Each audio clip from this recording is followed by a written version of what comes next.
Bonsoir à tous et soyez les bienvenus sur cette chaîne bénie, ma Bible quotidienne. Si tu ressens une tension intérieure que tu n'arrives pas à expliquer, comme si quelque chose était en train de se préparer dans ta vie sentimentale, mais que rien n'est encore clair, alors cette vidéo peut marquer un tournant pour toi. Parce que parfois, Dieu ne commence pas par te donner des réponses. Il commence par transformer ta perception.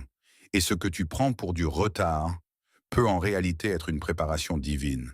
Si tu te reconnais dans cette période où tu n'es plus totalement dans l'ancien, mais pas encore dans le nouveau, où certaines relations se sont arrêtées sans explication, où tu sens que ton cœur a changé, mais que ton avenir sentimental reste flou, alors écoute bien.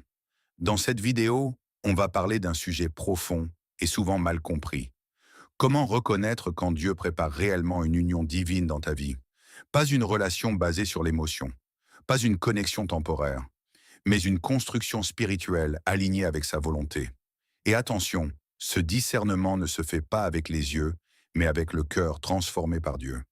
On va voir ensemble les signes concrets, spirituels et pratiques qui montrent que tu n'es pas dans un hasard, mais dans un processus dirigé.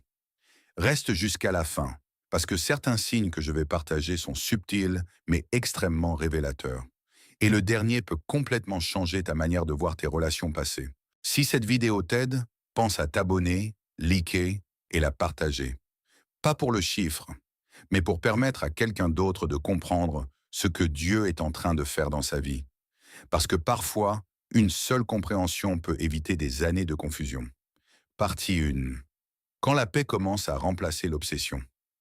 Il existe un moment que beaucoup de personnes ne remarquent pas tout de suite, parce qu'il ne fait aucun bruit, et pourtant, il change tout. Ce moment, c'est quand ton cœur cesse progressivement de courir après des réponses. Avant, tu étais dans une forme de tension intérieure constante. Tu cherchais à comprendre chaque détail, chaque message, chaque silence. Tu relisais les situations, tu essayais de décoder les comportements, comme si une réponse cachée allait enfin tout éclairer. Et surtout, tu ressentais ce besoin presque urgent de savoir, est-ce que c'est la bonne personne? Est-ce que je dois continuer à attendre? Est-ce que j'ai mal interprété les signes? Mais quelque chose change. Et ce changement est subtil au début. Tu continues peut-être à penser à cette personne, mais sans cette agitation intérieure qui te consumait avant. Là où il y avait de la panique, il y a maintenant une forme de calme étrange. Pas un calme émotionnel fabriqué, pas une stratégie mentale pour se convaincre. Non, quelque chose de plus profond, comme si ton âme n'était plus en train de lutter. Et la paix de Dieu, qui surpasse toute intelligence, gardera vos cœurs. Philippiens 4,7. Ce verset ne parle pas d'une paix logique. Il ne parle pas d'une paix qui dépend des circonstances extérieures. Il parle d'une paix qui dépasse la compréhension humaine. Une paix qui reste même quand les questions ne sont pas résolues. Et c'est exactement ce qui commence à se produire dans certaines saisons de la vie spirituelle. Tu remarques que tu n'as plus ce besoin constant de contrôler l'issue. Tu n'es plus en train de chercher des signes partout pour te rassurer ou t'inquiéter.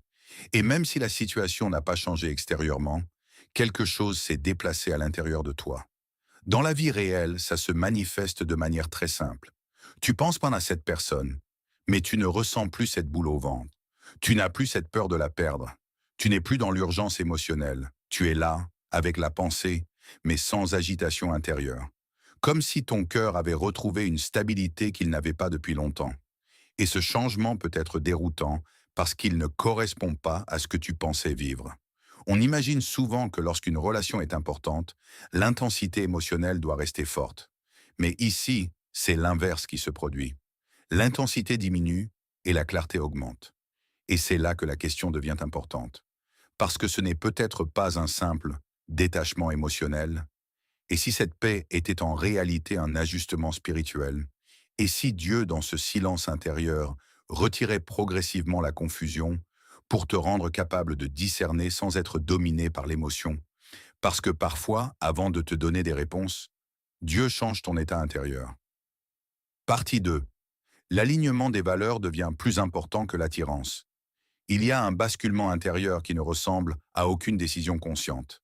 Et pourtant, il change complètement la manière dont tu perçois les relations. Ce basculement, c'est quand ton cœur ne se laisse plus guider uniquement par l'attirance. Avant, certaines choses te semblaient évidentes. Une connexion forte, un regard, une présence rassurante. Une intensité émotionnelle suffisait parfois à créer l'impression que c'était bon. Tu pouvais ressentir quelque chose de fort et automatiquement lui donner une signification profonde. Mais avec le temps, quelque chose évolue en toi. Tu commences à observer différemment. Ce n'est pas que tu ressens moins, c'est que tu vois plus loin. Et ce plus loin change tout. Deux hommes peuvent-ils marcher ensemble sans être d'accord? Amos 3.3. Ce verset introduit une réalité spirituelle très simple mais profonde. L'harmonie ne repose pas seulement sur l'émotion, mais sur la direction. Parce que deux personnes peuvent quand se sentir bien ensemble, et pourtant ne pas marcher dans la même direction. Et lorsque Dieu commence à travailler ton discernement, ton regard change sans effort forcé. Tu ne cherches plus seulement ce qui est agréable. Tu commences par à percevoir ce qui est aligné. Dans la vie concrète, cela devient très visible. Tu rencontres quelqu'un, et au lieu de te perdre immédiatement dans l'intensité du moment, une partie de toi observe autre chose. La manière de penser, les priorités, la vision de la vie, la stabilité intérieure, la relation avec la foi, les décisions passées, le type de futur que cette personne construit inconsciemment. Et ce changement est subtil parce que l'attirance peut toujours être là, mais elle ne prend plus toute la place. Ce qui était autrefois dominant devient secondaire. Et parfois, il se passe quelque chose d'encore plus étrange. Tu ressens une forme d'inconfort intérieur sans raison évidente. Extérieurement, tout peut sembler cohérent. La personne peut être gentille, attirante, compatible sur plusieurs points visibles. Mais intérieurement, quelque chose ne s'aligne pas complètement. Ce n'est pas une peur, ce n'est pas un rejet, c'est une sorte de lucidité silencieuse. Et c'est précisément là que beaucoup de personnes se perdent, parce qu'elles essaient de rationaliser ce ressenti. Elles se disent « je devrais être heureux, donc je dois forcer ce sentiment ». Mais ce que tu vis ici n'est pas mental. C'est un changement de discernement. Parce que lorsque Dieu commence à te préparer à une relation plus alignée, il ne se contente pas de te montrer la bonne personne. Il t'apprend aussi à reconnaître ce qui ne correspond plus à ton avenir. Et ce processus n'est pas toujours confortable, parce qu'il te demande de ne plus te fier uniquement à ce qui est intense, mais à ce qui est stable, cohérent et aligné. Et la vraie question devient alors silencieuse, mais profonde. Et si cette nouvelle sensibilité n'était pas de la méfiance, mais une maturité spirituelle en train de naître en toi? Tu es toujours là? C'est que tu aimes bien la vidéo. Clique sur s'abonner et on continue ensemble. Partie 3. Les portes se ferment sans explication claire. Il y a une forme d'épreuve spirituelle qui ne fait pas mal immédiatement, mais qui trouble profondément le cœur. C'est le moment où quelque chose s'arrête sans prévenir, sans explication, sans conflit, sans vraie raison apparente. Un échange qui diminuait progressivement, jusqu'à disparaître. Des messages qui ne trouvent plus de réponse. Une présence qui devient absence, presque silencieusement. Et ce qui rend cette expérience si difficile, ce n'est pas seulement la perte, mais l'absence de logique. Parce que ton esprit cherche naturellement une explication. Tu analyses, tu repasses les conversations, tu te demandes si tu as dit quelque chose de travers, si tu aurais dû agir différemment, si un détail t'a échappé. Mais parfois, il n'y a rien à corriger, rien à réparer, rien à comprendre complètement. Et c'est là que le cœur entre dans une zone étrange, celle de l'incompréhension spirituelle. Il y a un temps pour chaque chose sous les cieux. Ecclésiaste 3. 1. Ce verset ne parle pas seulement des saisons agréables, il parle aussi des fermetures, des fins, des transitions que l'on ne maîtrise pas. Parce que tout ne s'arrête pas, parce que quelque chose est mal fait. Parfois, cela s'arrête parce que le temps assigné à cette étape est terminé. Dans la vie réelle, cela peut être très déstabilisant. Tu étais en train de t'attacher progressivement à quelque chose ou à quelqu'un. Tu commençais à imaginer une continuité, une évolution possible, un futur qui semblait se dessiner lentement. Et puis, sans explication claire, la dynamique change, la distance s'installe, les réponses deviennent rares, l'énergie ne circule plus de la même manière. Et tu restes là, avec une question silencieuse qui tourne en boucle. Pourquoi? Mais ce type de silence a une particularité. Il ne donne pas de réponse immédiate, mais il transforme la perception avec le temps. Parce que plus tard, en regardant en arrière, tu commences à voir quelque chose que tu ne pouvais pas voir au moment même. Tu réalises que certaines connexions, si elles avaient continué au même rythme, auraient créé un attachement prématuré, une dépendance émotionnelle, une confusion intérieure, une intensité qui aurait pris trop de place trop vite. Et ce que tu percevais comme une perte commence à prendre une autre forme dans ton esprit. Pas immédiatement, mais progressivement, comme si certaines portes ne se fermaient pas contre toi, mais pour toi. Et c'est là que la tension intérieure se crée. Parce que ton émotion dit ⁇ j'ai perdu quelque chose ⁇ mais ton discernement commence doucement à percevoir une autre possibilité. Et si cette fermeture n'était pas une erreur de parcours, mais une intervention invisible dans ton cheminement? Et si ce silence n'était pas d'une absence de réponse, mais une redirection que tu n'es pas encore prêt à comprendre entièrement? Parce que parfois, Dieu ne t'explique pas la fermeture au moment où elle se produit. Il te laisse traverser le vide pour que plus tard, tu reconnaisses la main qui t'a guidé même dans ce que tu pensais être une rupture. Partie 4. Dieu travaille ton caractère avant la relation. Il y a une vérité que beaucoup comprennent trop tard dans leur parcours sentimental. Ce que Dieu construit en premier n'est pas la relation, mais la personne. Et ce travail est rarement spectaculaire au début. Il ressemble plutôt à une série de petites modifications intérieures, presque imperceptibles, mais profondes. Tu ne deviens pas simplement prêt pour quelqu'un, tu deviens différent, dans ta manière de réagir, dans ta manière de penser, dans ta manière de gérer ce que tu ressens. Et c'est souvent dans tes anciennes réactions que tu vois le plus grand changement. Avant, une situation ambiguë pouvait te faire réagir immédiatement. Un silence pouvait créer de l'anxiété. Une distance pouvait déclencher une urgence émotionnelle. Tu voulais des réponses rapides, des clarifications immédiates, une sécurité instantanée. Mais quelque chose commence à se transformer. Tu ne réagis plus aussi vite. Tu observes, tu réfléchis, tu prends du recul. Et surtout, tu n'agis plus uniquement sous l'impulsion de l'émotion. Que la persévérance accomplisse parfaitement son œuvre. Jacques 5,4. Ce verset montre quelque chose de fondamental. La maturité spirituelle n'est pas instantanée. Elle est le résultat d'un processus, une œuvre intérieure qui prend du temps pour devenir complète. Et dans le contexte des relations, cela devient très concret. Tu remarques que tu es plus patient qu'avant.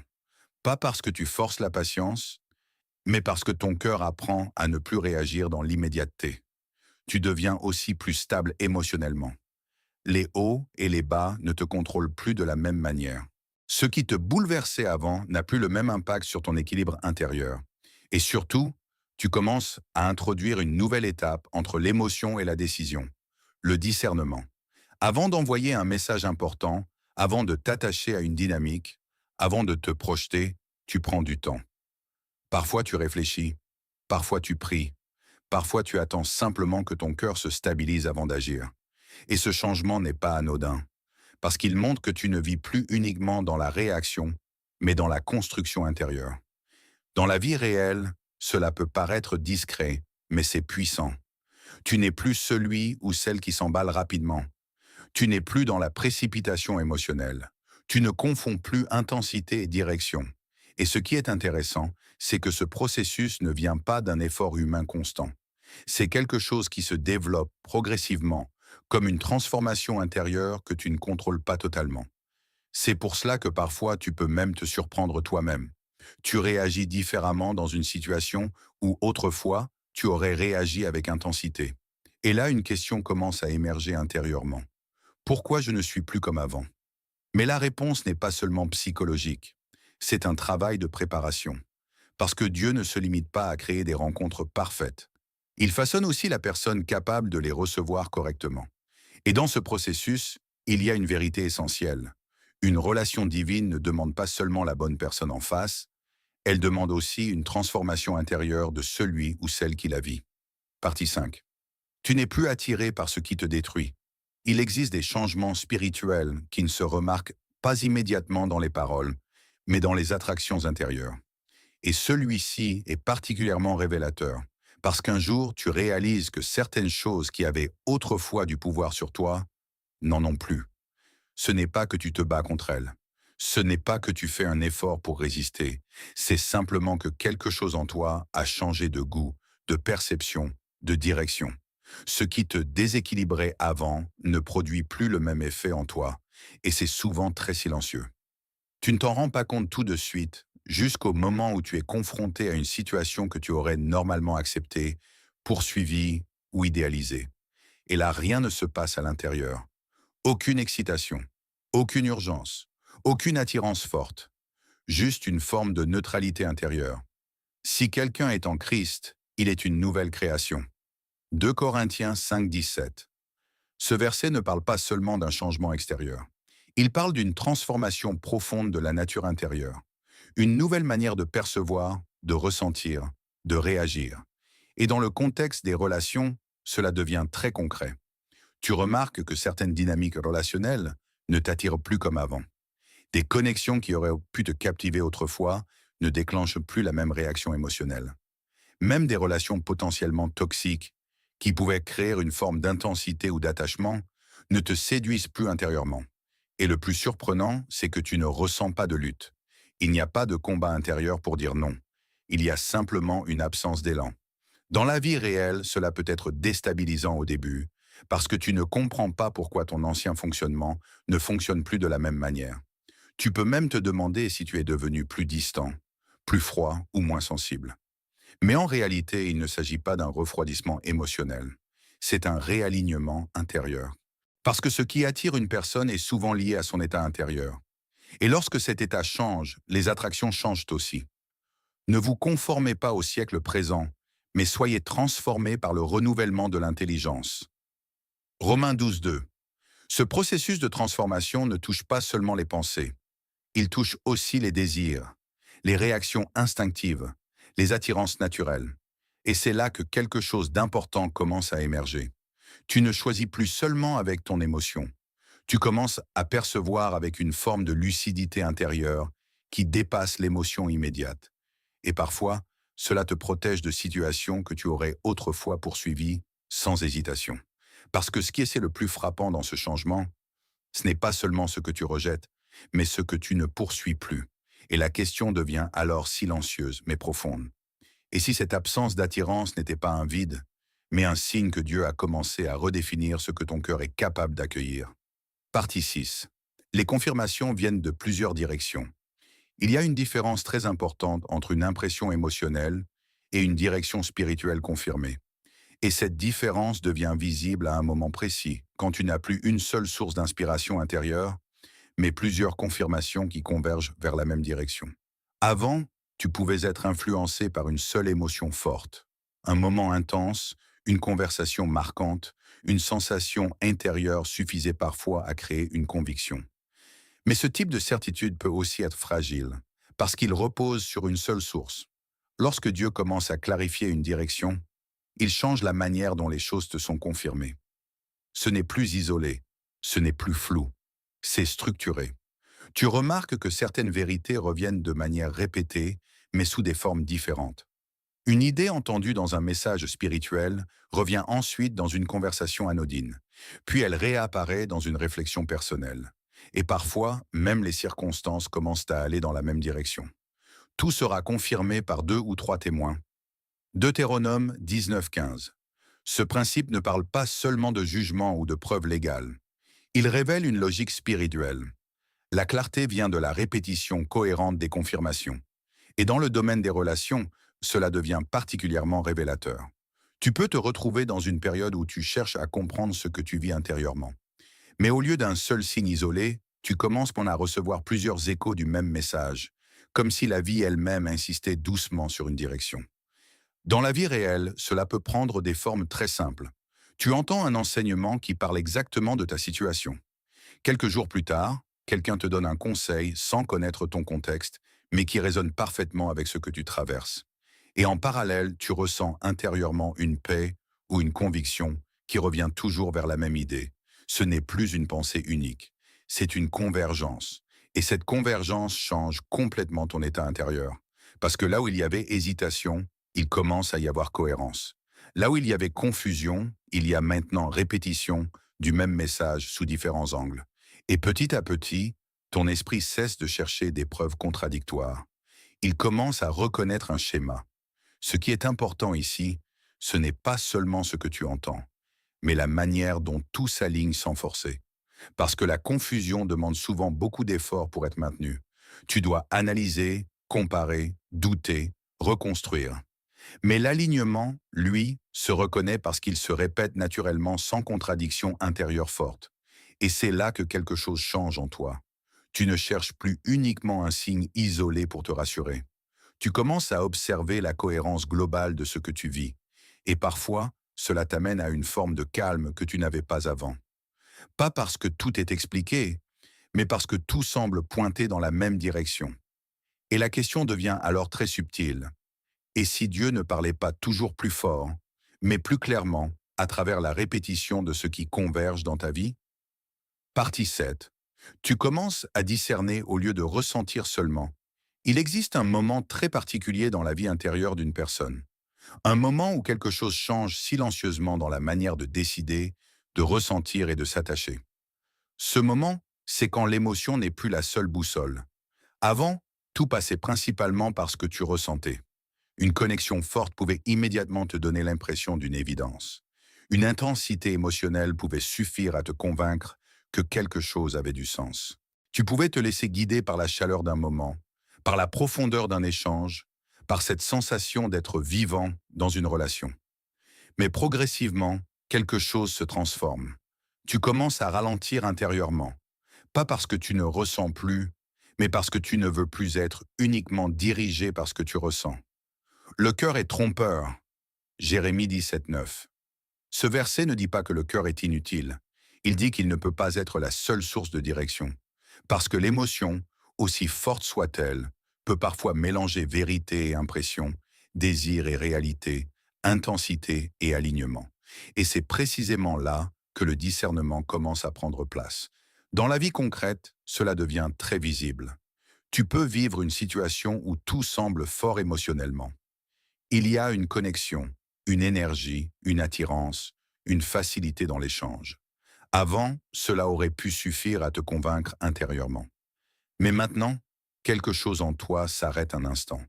Tu ne fonces plus automatiquement dans la direction de ce que tu ressens. Tu observes, tu prends du recul, et surtout, tu poses une nouvelle question intérieure, plus profonde que toutes les autres. Tu ne demandes plus seulement «Qu'est-ce que je ressens?» Tu commences à demander «Est-ce que cela est aligné avec Dieu?» Et cette transition peut sembler simple en apparence, mais elle est en réalité fondamentale, parce qu'elle change le centre de gravité de tes décisions. Tu ne te laisses plus uniquement guider par l'intensité du moment, mais par une recherche de cohérence intérieure. Tu commences à intégrer une dimension plus stable, plus profonde, plus silencieuse dans tes choix. Et parfois, cela crée même une forme de tension intérieure. Parce que l'émotion pousse dans une direction, mais le discernement en suggère une autre. Et tu te retrouves entre deux mouvements, ce que tu ressens et ce que tu reconnais comme plus juste intérieurement. Mais avec le temps, quelque chose devient plus clair. Le discernement ne tue pas l'émotion, il la replace. Il ne supprime pas les sentiments, il les ordonne. Et dans ce processus, tu commences à comprendre que toutes les connexions fortes ne sont pas forcément des directions à suivre. Toutes les intensités ne sont pas forcément des confirmations. Et c'est là que ton regard change profondément. Tu ne cherches plus seulement ce qui te touche, tu cherches ce qui te construit. Et cette différence, même si elle est subtile, transforme complètement la manière dont tu t'engages dans les relations. Partie 8. Tu es capable d'attendre sans perdre ta paix. Il existe un signe que peu de personnes reconnaissent immédiatement. Parce qu'il ne ressemble pas à une réponse, mais à un état intérieur. C'est le moment où tu n'es plus en guerre contre le temps. Avant, l'attente avait un poids. Chaque jour sans réponse pouvait devenir une tension. Chaque silence semblait amplifier les questions. Tu avais l'impression que quelque chose devait se produire rapidement pour apaiser l'incertitude. Et même quand tu essayais de rester calme, il y avait souvent cette pression invisible du «Quand est-ce que ça va arriver?» Mais à un moment donné, quelque chose change profondément. Ce n'est pas que tu obtiens toutes les réponses, ce n'est pas que tout devient clair extérieurement. C'est que ton rapport à l'attente elle-même se transforme. Tu n'es plus dans une attente qui te vide. Tu entres dans une attente qui te stabilise. Espère en l'Éternel. Fortifie-toi. Psaume 27, 14. Ce verset ne parle pas d'une attente passive. Il parle d'une posture intérieure active, espérer sans se briser, attendre sans s'effondrer, rester stable sans avoir besoin de tout contrôler. Et dans la vie concrète, cela devient très reconnaissable. Tu penses à cette situation, à cette personne, à cet avenir incertain, mais tu ne ressens plus cette urgence intérieure qui te pousse à forcer les choses. Tu n'essayes plus de provoquer des réponses. Tu ne manipules plus mentalement les scénarios pour accélérer un résultat. Il y a une forme de relâchement intérieur, mais pas un abandon, une confiance.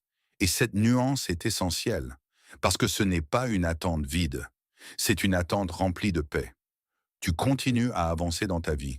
Tu continues à vivre, à construire, à respirer sans être bloqué émotionnellement par l'absence de résultats immédiats.